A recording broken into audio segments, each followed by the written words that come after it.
النحو في الكلام كالملح في الطعام। আলহামদুলিল্লাহ, আমরা পূর্বের আলোচনায় জানলাম যে বিসমিল্লাহ এর ৭২টি তারকিব করা যায়। ৭২টির প্রথমত ৮ সুরতকে ৯ ভাবে তারকিব করা যায়। ৮ নং ৭২ সুরত হয়। সুতরাং বিসমিল্লাহের তারকিব শেখার জন্য সর্বপ্রথম একটি সূত্র, একটি মূলনীতি, একটি কায়দা জানতে হবে। মূল সূত্র হচ্ছে বিসমিল্লাহির রহমানুর রহিম। এই বিসমিল্লাহির রহমানুর রহিমের মধ্যে যদি আর রহমান এবং আর রাহিম এর কোনোটি রফা বিশিষ্ট হয়, অর্থাৎ আর রহমানু আর রাহিম কোনো একটি রফা বিশিষ্ট হয়, তাহলে তার পূর্বে হুয়া মুবতদা এর খবর হবে। আর রহমান এবং আর রাহিম তার পূর্বের হুয়া মুবতদা এর খবর হবে, অর্থাৎ হুয়া উজ্জ থেকে মুবতদা খবরের তারকিব হবে।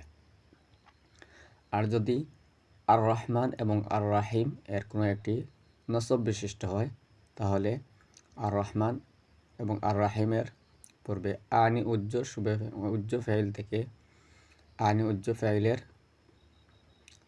মফউলে বিহি হবে। আর আনির পূর্বাংশ মুফাসসর হবে, আর আনি ফাইল আর মফউল বিহি মিলে তাফসির হবে।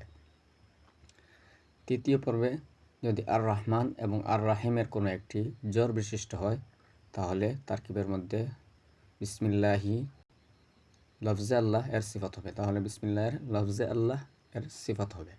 সুতরাং এই মূলনীতি অনুযায়ী আমরা প্রথম তারকিব করব। তাহলে আমরা শুরুতে পেলাম যে বিসমিল্লাহের মুতাআল্লিক 4টা জিনিস হয়, ফাইলে আম, ফাইলে খাস, শুবে ফাইলে আম, শুবে ফাইলে খাস।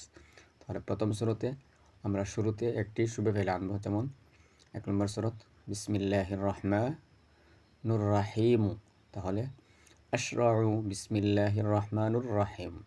আশরাউ শুবে ফাইল, তার মধ্যে জমির ফাইল বা হারফে জার, ইসমি মুদাফ, লফজে আল্লাহ মুজাফ ইলাইহি। ইসমে মুজাফ তার মুজাফ ইলাইহি মিলে বা হারফে জারের মাজরুর, যার মাজরুর মিলে আশরাউ ফাইলের সাথে মুতাআল্লিক। আশরাউ শুবে ফাইল, তার ফাইল আর মুতাআল্লিক মিলে জুমলায়ে ফাইলিয়া।